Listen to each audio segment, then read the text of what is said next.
Quem é mais velho sabe que desde a década de 90 existe um embate épico entre os fãs para decidir quais são os níveis de poder entre a mais alta patente do Exército Sagrado de Atena, os Cavaleiros de Ouro. Acontece uma verdadeira guerra fria, mais de 1000 dias de combate, os fãs se enrolam na porrada e ficam brigando quem é mais forte, o Shaka ou o Saga. Os dois são iguais, têm o mesmo nível de poder?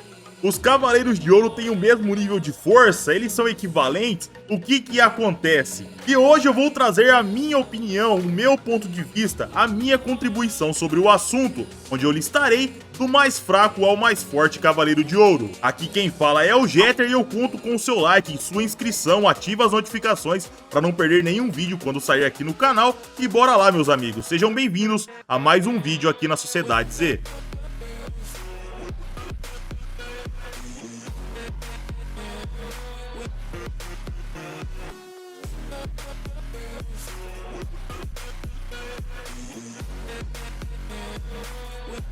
Vale ressaltar que nesse vídeo só pegarei dourados da era atual, olhando pro anime e mangá do clássico.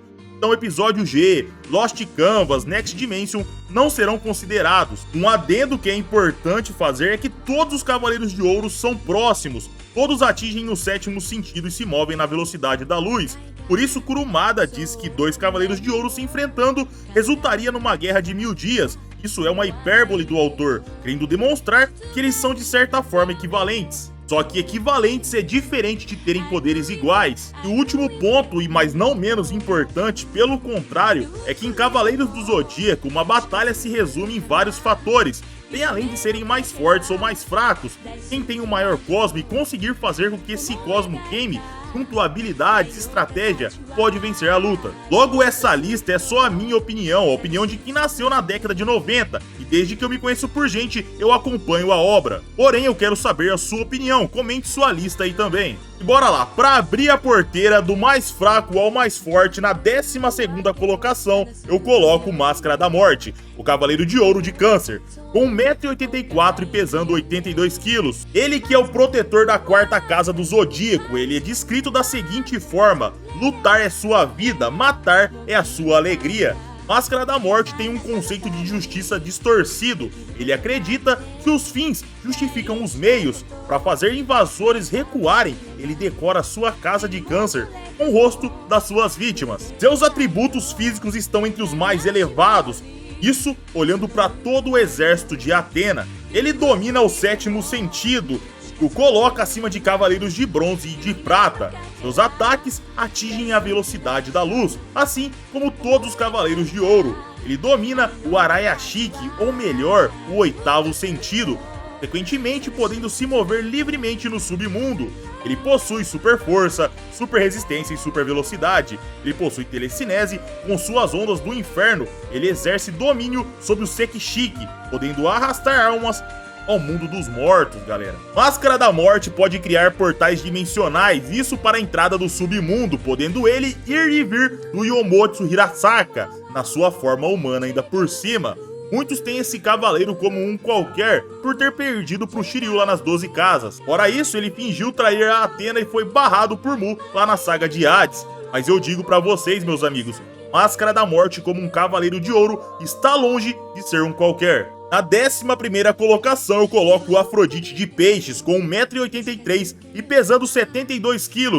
Ele é descrito pela enciclopédia oficial da seguinte forma: as belas rosas são um convite à morte. Ele é a última fortaleza que protege o grande mestre. Ele que é o protetor da última casa do Zodíaco, assim como Máscara da Morte, seu conceito de justiça é distorcido. Ele acredita que apenas o poder supremo pode trazer ordem e paz para o mundo. Afrodite não é um cavaleiro exemplar, isso é verdade, mas o seu desejo de manter a paz é real. Ele exerce domínio sobre as 4 rosas: a rosa vermelha, que envenena e tira os 5 sentidos, a rosa negra, que ao tocar o alvo despedaça, a rosa azul, que perfura e causa sangramento, e a rosa branca, que sugará o sangue da vítima até a morte. Ele é capaz de criar um jardim de rosas vermelhas mortais. Ele ataca, defende e esconde a sua presença por meio das rosas. Ele possui imunidade a venenos, domínio sobre o sétimo e oitavo sentido, super atributos físicos. Afrodite fez uma luta duríssima contra Shun de Andrômeda, mas ele acabou derrotado. Mesmo fingindo trair a Athena, ele foi barrado por Mu e perdeu pro Radamantes, mas Jeter, ele tava só fingindo lá na saga de Hades. Sim, eu sei, galera, isso é verdade, porém é o que eu tenho de material, então eu vou me sustentar nisso. Na 10ª colocação, Aldebaran de Touro, com 2,10 metros e pesando 130 quilos.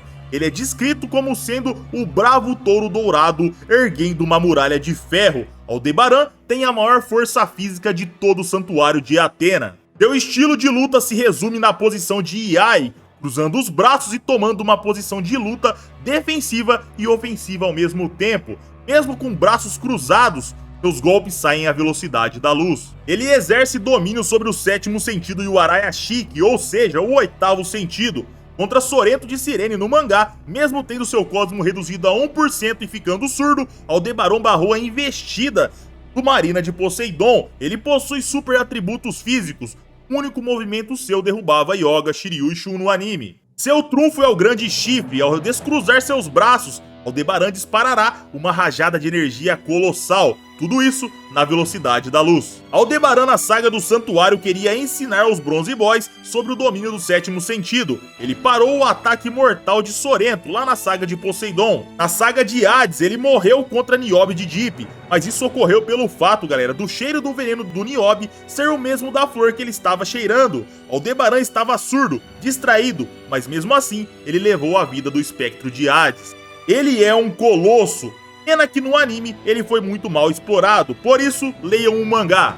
Na 9ª colocação, Milo de Escorpião, com 1,85 m e pesando 84 quilos, o guardião da constelação de Escorpião defende a 8ª casa no santuário de Atena. Com o aumentar do seu cosmo, Milo era capaz de colocar toda a ilha de Andrômeda à terra. Suas habilidades consistem em golpes de perfurações. Suas habilidades especiais são divididas em 3. A primeira, a Agulha Escarlate. Milo dispara uma energia carmesim e ferra seu oponente. Cada perfuração causa dores inimagináveis. As vítimas devem esperar morte física ou morte mental. 14 é o número de agulhas escarlates disparadas preenchendo a constelação de Escorpião, sendo a 15ª a representação do coração do escorpião. Com isso, origina Antares, onde normalmente levará o oponente a uma dor insuportável, seguida da morte. Porém, esse golpe tem um ponto fraco, que é deixar-se exposto, deixar seus pontos vitais visíveis e fáceis de acertar. Milo possui a restrição Ondas de Energia, como um veneno que atinge o sistema nervoso central e o endócrino. Isso faz com que a sensação de anestesia chegue, depois a paralisação de todas as funções do corpo humano. Milo é extremamente poderoso, porém suas habilidades se resumem em golpes sequenciais para terem efeitos. Se a Antares fosse um golpe único, definitivamente ele estaria acima na minha lista. Pois na saga de Hades vimos ele atacando Saga, Shura e Camus e os 3 se levantaram, mesmo feridos e desgastados dos combates anteriores. Ele fez o mesmo com Seiya, Shiryu e Yoga, mas eles se levantaram também. E tem o Kenon também lá na saga de Hades. Então, pelo fato das agulhas escarlates necessitarem trazer danos conforme o acúmulo vem, ele fica nessa posição. Porém, ele não é fraco, galera, tá bem longe disso. Na 8ª colocação, Shura de Capricórnio, ele que se considera o cavaleiro mais leal de Atena. Ele mede 1,86 m e pesa 83 quilos. Ele é o detentor da Excalibur, que em Cavaleiros do Zodíaco se resume em braços e pernas terem o mesmo poder de corte da lendária espada Excalibur. Tudo que for tocado será cortado. Shura possui as melhores técnicas de combate corporais do conjunto, sendo que no anime foi mostrado Shura realizando aquela pose tradicional do Bruce Lee. Mas vale ressaltar que Shura e Camus ficaram presos no labirinto de Gêmeos, e só saíram depois que Saga derrotou o Kenon, uma armadilha que o Shun e o Shiryu conseguiu resolver lá na saga do Santuário. Na mesma saga, ele teve sérios problemas e acabou sendo derrotado por Shiryu num golpe suicida, pois senão o Shura não seria derrotado. Ele é capaz de sobreviver a golpes de Shaka de Virgem, o homem mais próximo de Deus. Ele foi capaz de resistir às agulhas escarlates de Milo e se levantar, mesmo no pós-luta contra o Shaka. O cara tava todo ferrado e ainda assim se levantava. Mesmo sem seus sentidos, ele sobreviveu a Ioria, então esse cara é um monstro, porém, ele não tem feitos grandiosos para colocá-lo mais acima na minha lista. porém ele é muito forte, então fica nessa colocação. Na sétima colocação eu coloco Camus de Aquário, o mestre do Yoga e o defensor da penúltima casa do Zodíaco.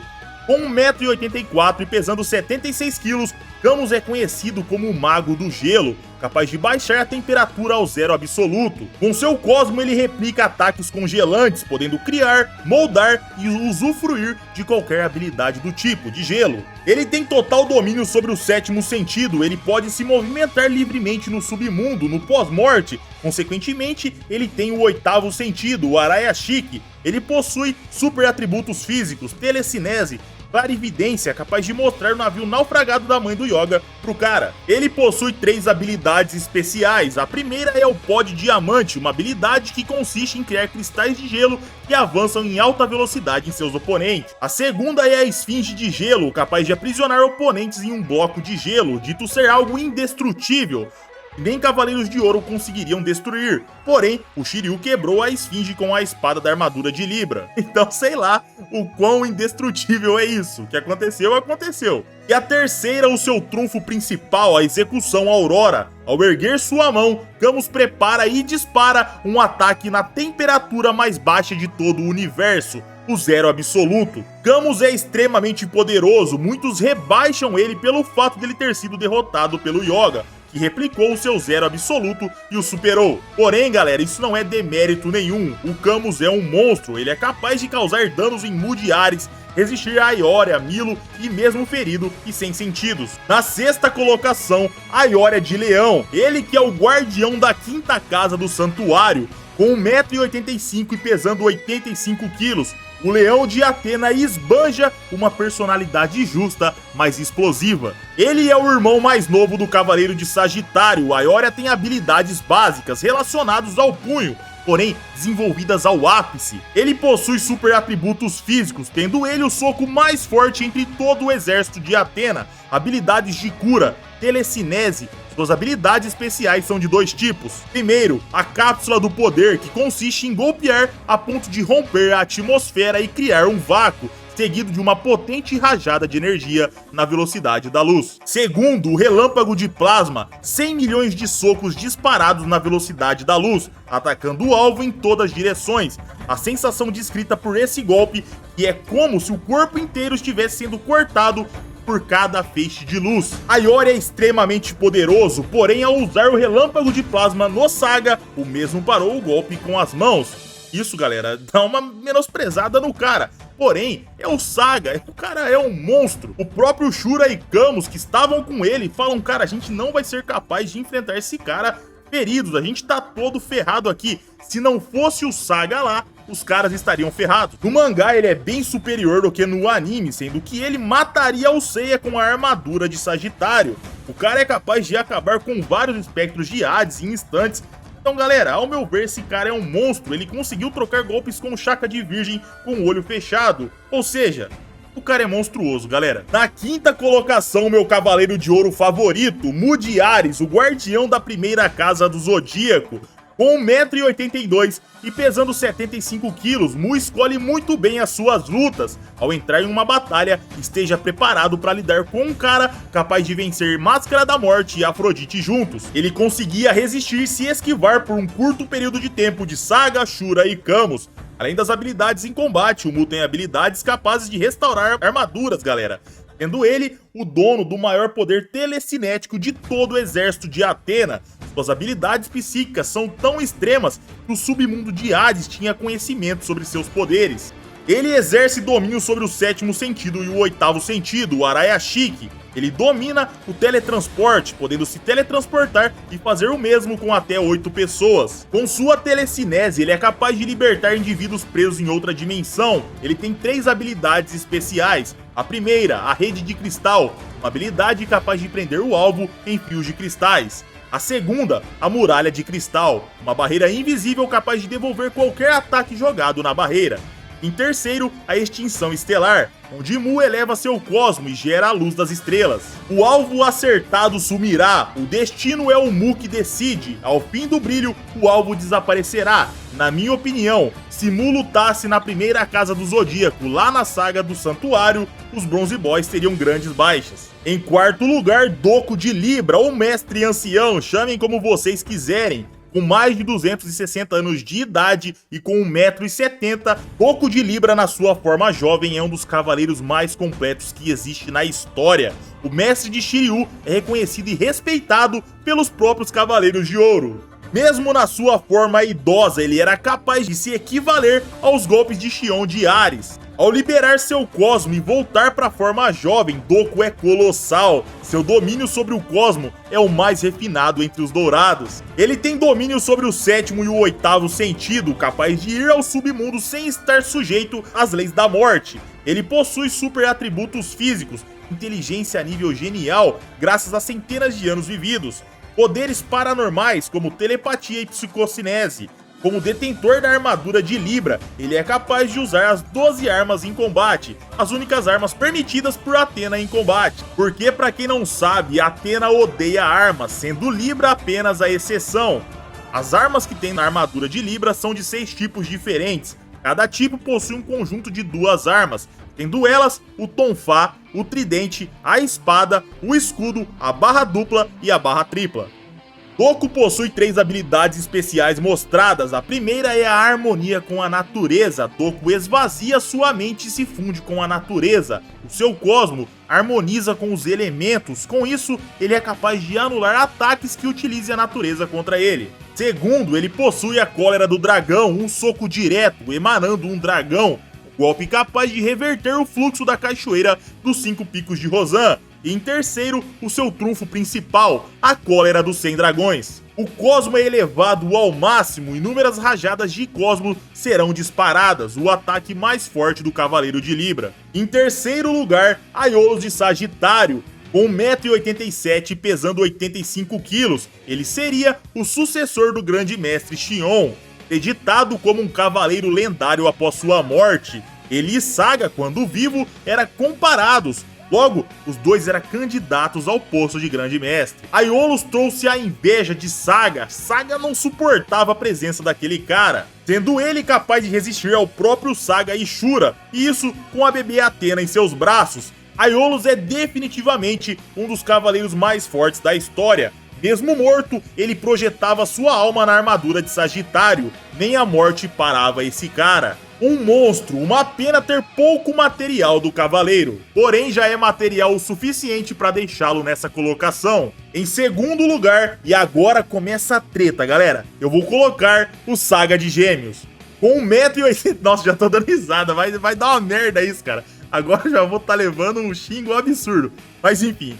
Com 1,88 m e 87 kg, aqui temos o cara com o maior poder destrutivo de todo o santuário. Saga está no topo entre todos os cavaleiros de Athena, com a capacidade de abrir fendas e mandar oponentes para outra dimensão. Saga possui uma potência esmagadora, ele possui domínio sobre o sétimo e o oitavo sentido, o Arayashiki, podendo controlar sua armadura a distâncias e lutar como se estivesse lá. Saga exerce domínio sobre o espaço-tempo e dimensões, podendo projetar seus oponentes em dimensões paralelas. Ele é um mestre na arte das ilusões e da clarividência. Saga possui 4 técnicas de destaque. A primeira é o Labirinto de Gêmeos, uma técnica ilusória que prende o invasor lá na casa de Gêmeos.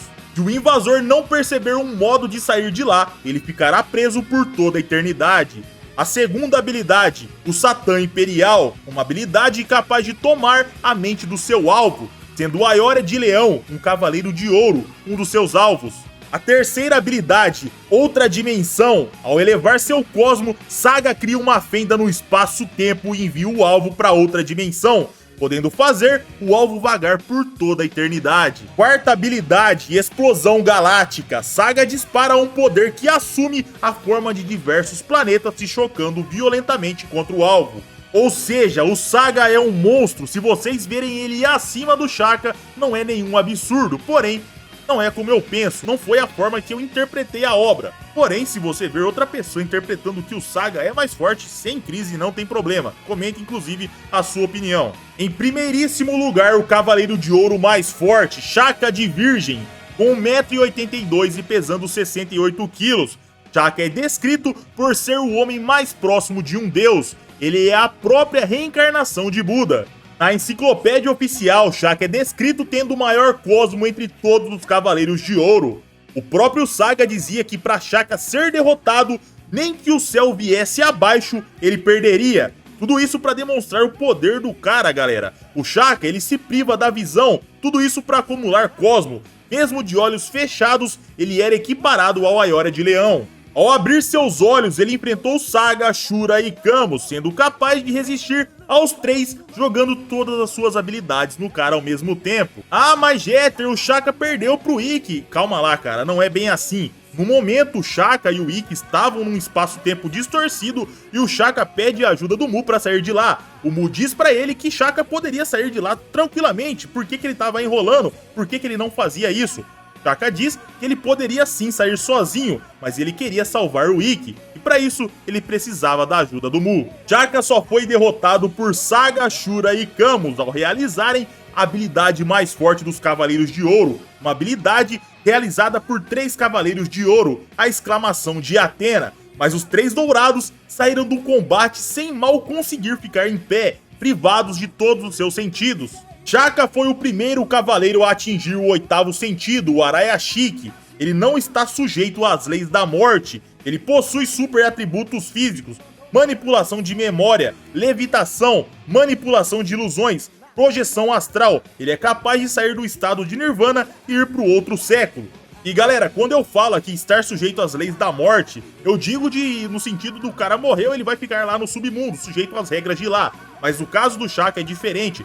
Mesmo morrendo, ele estaria livre, ele poderia se movimentar tranquilamente lá no submundo. Eu sei que muita gente já sabe disso, mas por via das dúvidas, vai que alguém não sabe e fica confuso, tá aí a explicação. Shaka possui 7 habilidades especiais, ou seja, galera, ele é o Cavaleiro de Ouro com mais cartas nas mangas. A primeira habilidade, ele recita o mantra e diz Om, um mantra que intensifica o seu cosmo, com isso o alvo é atingido e afastado pelo cosmo. A segunda, ele recita a Kama, assim uma poderosa parede esférica de puro cosmo energia é formada e o protege em todos os ângulos, apenas ataques não físicos podem acertá-lo. A terceira é o círculo de transferência, ao gesticular com os dedos Shaka faz um selo, dissipando qualquer distrações em sua mente. A quarta é a invocação de espíritos malignos, onde Shaka materializa espíritos e lança sobre o oponente. O quinto é o ciclo das 6 existências, Shaka envia seu oponente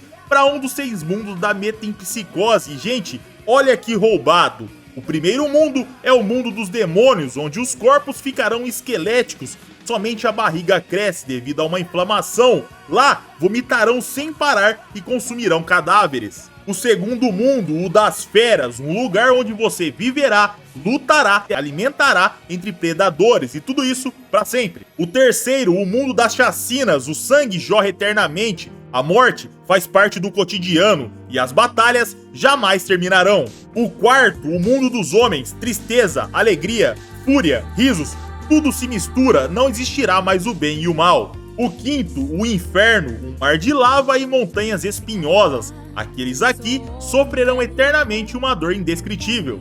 O sexto, o próprio paraíso, um lugar onde realmente a felicidade existe. Mas um pensamento errado, você será jogado no inferno. Esses são os mundos que Shaka pode te jogar. Ou seja, galera, o cara é um monstro. Sua sexta habilidade, a rendição divina. Uma explosão cósmica absurda na qual Shaka irradia contra os seus oponentes. Normalmente, essa habilidade é usada após Shaka recitar o mantra Om.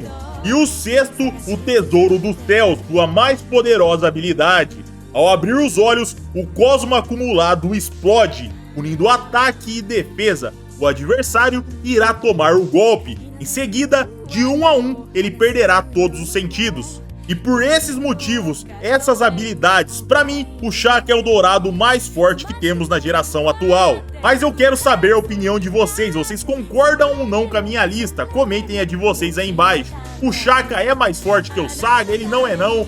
Eu deveria ter colocado o Aiolos pra cima, porque eu sei que tem gente que acha que o Aiolos é o mais forte da obra, então eu quero saber a opinião de todos vocês. Comentem livremente, meus amigos, porque mais um vídeo vai chegando ao fim. Eu conto com o seu like, se você não gostou do vídeo, um dislike, não tem problema. E é isso aí, galera. Um abraço, meus amigos, fiquem com Deus e tamo junto.